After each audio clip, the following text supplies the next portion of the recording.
नमस्कार। चलिए आज भारतीय संविधान की गहराइयों में उतरते हैं और समझते हैं कि एक नागरिक और राज्य के बीच का जो रिश्ता है वो आखिर काम कैसे करता है। देखिए, ये सिर्फ कुछ नियमों की बात नहीं है, ये तो हमारे समाज का एक पूरा का पूरा ब्लूप्रिंट है। तो आज हम क्या क्या समझने वाले हैं? सबसे पहले हम मौलिक अधिकारों की ढाल को फिर से याद करेंगे। फिर देखेंगे कि राज्य के लक्ष्यों का ब्लूप्रिंट क्या कहता है। और फिर एक नागरिक के तौर पर हमारी क्या भूमिका है, उसे भी समझेंगे। और हाँ, आखिर में हम ये भी जानेंगे कि अगली कड़ी में क्या आने वाला है। तो चलिए एक छोटा सा रीकैप करते हैं। हमने पहले मौलिक अधिकारों पर बात की थी, याद है? वो अदृश्य ढाल जो हर भारतीय नागरिक को मिली हुई है। देखिए, ये अधिकार सिर्फ कागज पर लिखे हुए कुछ शब्द नहीं हैं, ये सच में एक ढाल की तरह हैं। ये राज्य को एक सीमा बताते हैं कि आप यहाँ तक ही आ सकते हैं। ये हमारी आज़ादी को बचाते हैं और ये पक्का करते हैं कि कोई भी सरकार अपनी ताकत का गलत इस्तेमाल न कर पाए। चाहे वो समानता का अधिकार हो या अपनी बात कहने की आज़ादी, ये सारे अधिकार ही तो हमारे लोकतंत्र की जान है। ये हर इंसान को ताकत देते हैं और सरकार पर एक तरह की लगाम भी लगाते हैं। अच्छा, तो अब एक कदम आगे बढ़ते हैं। हमें ये तो पता चल गया कि राज्य क्या नहीं कर सकता, पर सवाल ये है कि राज्य को क्या करने की कोशिश करनी चाहिए, उसका असली लक्ष्य क्या होना चाहिए। ये एक बड़ा सवाल है ना? अगर अधिकार एक तरह का स्टॉप साइन है, तो गो यानी आगे बढ़ो का सिग्नल कहाँ से आता है? आखिर राज्य का मिशन है क्या? इसका जवाब हमारे संविधान के एक बहुत ही खास हिस्से में है। तो यहीं पर आते हैं राज्य के नीति निर्देशक तत्व, जिन्हें हम डीपीएसपी भी कहते हैं। अच्छा, ये जो आइडिया है ना, ये हमने आयरलैंड के संविधान से लिया है। और इसका मकसद बस एक, भारत को एक वेलफेयर स्टेट यानी कल्याणकारी राज्य बनाना। हाँ, एक बात जरूर है, आप इन्हें लेकर कोर्ट नहीं जा सकते, पर ये हर सरकार के लिए एक मॉरल कंपस की तरह है जो उन्हें हमेशा सही दिशा दिखाते रहते हैं। इसको ऐसे समझिए, जैसे किसी आर्किटेक्ट का बनाया हुआ कोई ब्लूप्रिंट हो। ये ब्लूप्रिंट देश चलाने वालों को बताता है कि एक प्रविधिपूर्ण, निष्पक्ष और कल्याणकारी देश असल में बनाना कैसे है। और ये ब्लूप्रिंट, आप कह सकते हैं, 3 हिस्सों में आता है। पहला, समाजवादी, जो कहता है कि अमीर और गरीब के बीच का फासला कम करो।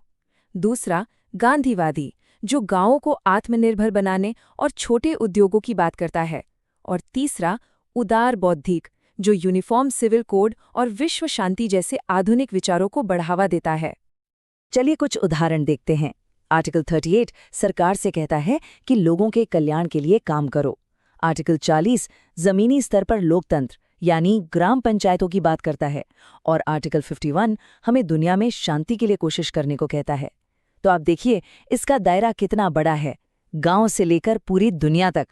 ठीक है, तो राज्य के पास एक ब्लूप्रिंट है, हमारे पास अधिकार हैं, पर इस पूरी कहानी का एक हिस्सा अभी बाकी है। एक नागरिक होने के नाते बदले में हमसे भी तो कुछ उम्मीद की जाती होगी, है ना? और यहीं आते हैं हमारे मूल कर्तव्य। इन्हें 1976 में स्वर्ण सिंह समिति की सिफारिश पे जोड़ा गया था और इसकी प्रेरणा ली गई थी सोवियत संघ के संविधान से। ये हमें बस इतना याद दिलाते हैं कि अधिकारों के साथ साथ जिम्मेदारियां भी आती हैं। ये कोई कानून नहीं, बल्कि एक नागरिक के तौर पर हमारे नैतिक कर्तव्य हैं। ये उदाहरण तो एकदम परफेक्ट बैठता है। अधिकार आपको कार चलाने की, हाईवे पर दौड़ने की पूरी आज़ादी देते हैं, पर कर्तव्य आपको याद दिलाते हैं कि भाई ट्रैफिक रूल्स भी फॉलो करने हैं, लाल बत्ती पर रुकना भी है, ताकि सब सुरक्षित रहें। तो समझिए, एक के बिना दूसरा अधूरा भी है और खतरनाक भी। फिलहाल हमारे संविधान में 11 मूल कर्तव्य हैं। जब ये शुरू हुए थे तब 10 थे, लेकिन 2002 में 86वें संशोधन के बाद एक और कर्तव्य जोड़ा गया। ये 6 से 14 साल के बच्चों को शिक्षा के मौके देने के बारे में है। इनमें से कई कर्तव्य तो हमारी रोजमर्रा की जिंदगी से जुड़े हैं, जैसे संविधान का सम्मान करना, आपस में भाईचारा बनाए रखना और पब्लिक प्रॉपर्टी जैसे पार्क या बसें, उनको नुकसान न पहुंचाना। यही छोटी छोटी बातें मिलकर एक महान देश बनाती हैं। अब हम एक बहुत ही दिलचस्प मुद्दे पर आते हैं। अक्सर एक सवाल उठता है, किसी एक व्यक्ति के अधिकार और पूरे समाज के लक्ष्यों के बीच अगर टकराव हो, तो क्या एक व्यक्ति का अधिकार समाज के बड़े लक्ष्य से ज्यादा जरूरी है? संविधान सभा के एक सदस्य थे केटी शाह। उन्होंने डीएसपी के बारे में एक बड़ी मजेदार बात कही थी। उन्होंने कहा कि ये एक ऐसे चेक की तरह है जिसका पेमेंट बैंक अपनी मर्जी से करेगा। मतलब ये सरकार के वादे तो हैं, लेकिन सरकार उन्हें कब और कैसे पूरा करेगी ये उसके हालात और इच्छा पर निर्भर करता है।